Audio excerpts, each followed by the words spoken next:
वहां तो रेप होता है, जो जिन्होंने किया वो तो हैवानियत है ही है, लेकिन जैसे जो नेता महिलाओं के बारे में गलत शब्द इस्तेमाल करते हैं वो वर्बल रेप करते हैं और उनको भी वैसी ही सजा मिलनी चाहिए। उनको तो जेल में बंद कर देना चाहिए। फास्ट ट्रैक लाओ और ऐसे लोगों पे एक्शन लो, लेकिन विल चाहिए ना। पॉलिटिकल विल नहीं समझ में आ रही पॉलिटिकल विल की। शोभा जी, विल की तो कमी है, मैं इसको मानती हूँ। आपको एक दो चीज बताना चाहती हूँ कि मनरेगा कितनी बड़ी योजना, जिसके अंदर ये है कि पुरुष और स्त्री दोनों को अलग अलग सैलरी दी जाती है, अलग अलग काम का 100 दिन के काम का मुआवजा अलग अलग दिया जाता है।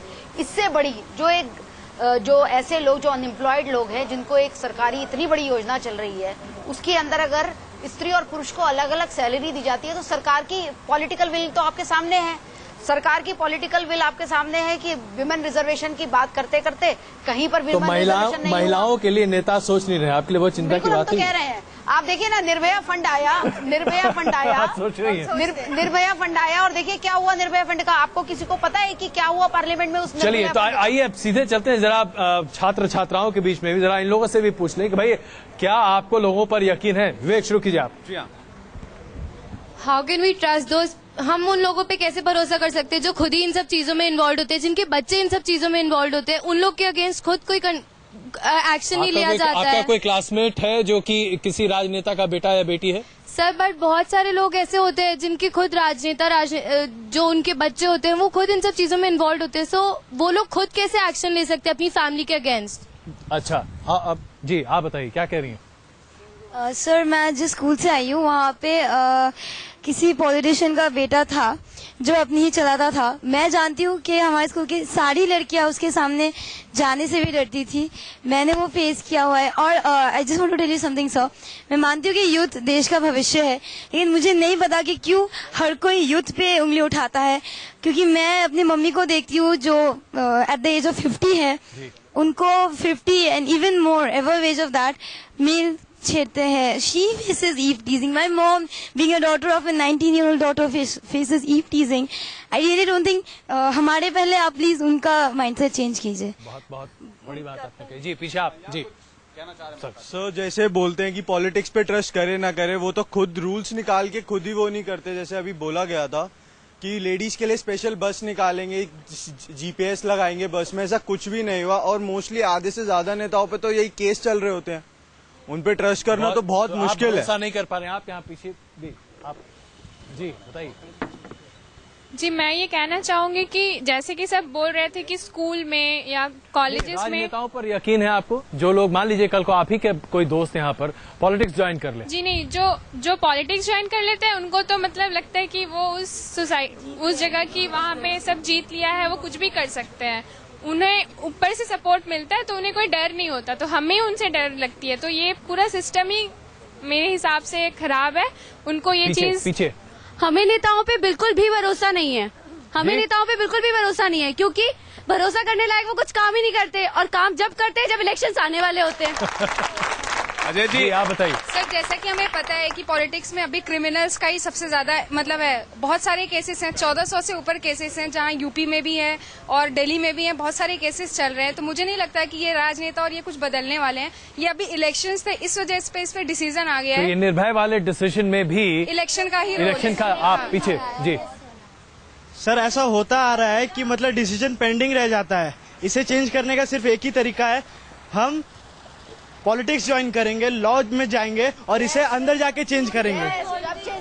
आप क्या यहाँ जी बहुत जोर से आप कुछ बोल रही हैं, जरा आगे आइए, बोलिए, इधर आइए। हाँ sir, one thing very true, joining politics and media एक चीज जो, बिकॉज इस केस में दो चीजें। आप राजनीति ज्वाइन करना चाहेंगे? मैं मीडिया ज्वाइन करना चाहूंगी। चलिए, वो तो अलग मसला है। राजनीति क्यों नहीं, एक्चुअली राजनीति भी क्यों नहीं, अगर महिलाओं को ही कुछ और वहाँ जाकर आपको लगता है कि आपको मौका मिलेगा कि आप बदलाव ला सकती हैं? कोशिश करने से तो कुछ भी हो सकता है ना सर, कोशिश तो जरूर कर सकते हैं। चलिए, तो मैं सबसे करना चाहूँगी जी कि राजनेताओं की बात करें, क्या यहाँ बैठे सब लोगों को मोदी जी पे भरोसा है? मतलब अब चलिए ये थोड़ा सा अलग हो जाएगा, इस पर डाइवर्ट हो जाएगा मामला। इस पर हम लोग थोड़ी देर बाद चर्चा करेंगे 10 बजे रात में। लेकिन अभी आते हैं आप जी बताइए। सर, जैसे पॉलिटिशियंस की बात हो रही है तो मैं राजस्थान के भवरी देवी कांड की बात करना चाहूंगा। उस पर भी पॉलिटिशियंस पे विश्वास करके लोगों ने उन्हें बनाया था, उन्होंने विश्वास की धज्जियां उड़ाई थी। वैसे अजय जी, कुछ एक नेता गोवा में भी पकड़े जाते हैं। तो चलिए आइए, पॉलिटिशियंस को तो छोड़ना नहीं चाहिए। आइए अब जरा हम एक और रिपोर्ट आपके सामने पेश करें कि आखिरकार निर्भया के इस मामले के साथ साथ जो तमाम सवाल उठ रहे हैं लोगों के जहन में, क्या वाकई में लोगों को उम्मीद है हमारे देश में कि बदलाव आ सकता है? क्योंकि आसार इसके बहुत कम दिखाई दे रहे हैं और इसके 3 बड़े बिंदु हैं। सबसे पहला बिंदु, क्या राजनेता वाकई में हमारे देश में बदलाव लाने में सक्रिय भूमिका निभा सकते हैं? दूसरा बड़ा बिंदु, क्या पुलिस तंत्र वाकई में जांच और छानबीन और धरपकड़ सही तरीके से कर सकती है?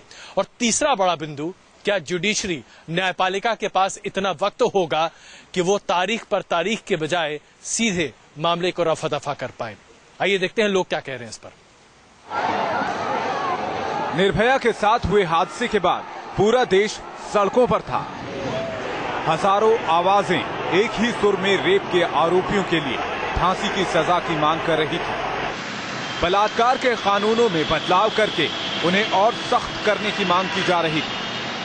आवाम की मांगों से सरकार ने भी सहमति जताई और बलात्कार के कानूनों को और सख्त करने के लिए जस्टिस वर्मा की अध्यक्षता में एक कमेटी गठित कर दी गई। जस्टिस वर्मा ने लोगों से मिले सुझाव के बाद एंटी रेप लॉ में कुछ बड़े बदलाव की सिफारिश सरकार से की। गैंगरेप के दोषियों को कम से कम 20 साल की सजा का प्रावधान, पीड़ित की मौत होने या कोमा में जाने पर दोषी को मौत की सजा, एसिड अटैक के लिए कम से कम 10 साल की सजा, पीड़ित का इलाज पहले बाकी कार्रवाई बाद में, अस्पतालों के इलाज से इनकार करने पर रोक, कानून निजी अस्पतालों पर भी लागू करने की मांग, पीड़ित को एफआईआर कहीं भी कराने की छूट। हाल ही में आसाराम का मामला इसका बड़ा उदाहरण बना। आज से पहले मेरे को नहीं लगता था, मैं कोई भी आता मैं कहता मेरे को नहीं कुछ समझ आ रहा है कि कुछ कानून बदला है या नहीं बदला है, लेकिन वहां जाने के बाद इतना जरूर समझ आ गया है कि कानून बदला है, लागू भी हुआ है, लेकिन इस चीज को लोगों को समझने में थोड़ा समय लगेगा। जो नहीं समझ रहे हैं वही इस तरह का काम कर रहे हैं। जिस दिन समझ सबको आ जाएगी, 2 महीना, 4 महीना, 6 महीना, तो फिर ऐसी हरकत करने की कोशिश नहीं करेंगे। रेप पीड़ितों को इंसाफ दिलाने के लिए जस्टिस वर्मा कमेटी ने फास्ट ट्रैक कोर्ट के गठन के भी सुझाव सरकार को दिए। जस्टिस वर्मा कमेटी के सुझावों से अलग महिलाओं की सुरक्षा और उन्हें इंसाफ दिलाने के लिए सरकार ने भी कुछ ठोस पहल की। इसी साल संसद में सरकार ने 1000 करोड़ रुपए के साथ निर्भया फंड की स्थापना की। केंद्र सरकार से अलग कुछ राज्य सरकारों ने भी महिलाओं की सुरक्षा के लिए पहल की। दिल्ली, यूपी, कर्नाटक और महाराष्ट्र में महिलाओं की सहायता के लिए 24 घंटे काम करने वाली हेल्पलाइन सर्विस शुरू की गई। इंडियन रेलवे ने भी महिलाओं की सुरक्षा को पुख्ता करने के लिए हेल्पलाइन सर्विस शुरू की।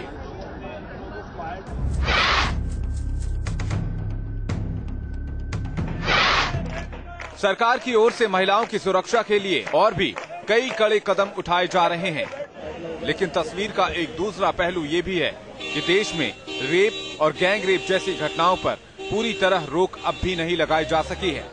अभी हाल ही में मुंबई में एक महिला पत्रकार के साथ भी गैंगरेप की घटना को अंजाम दिया गया था।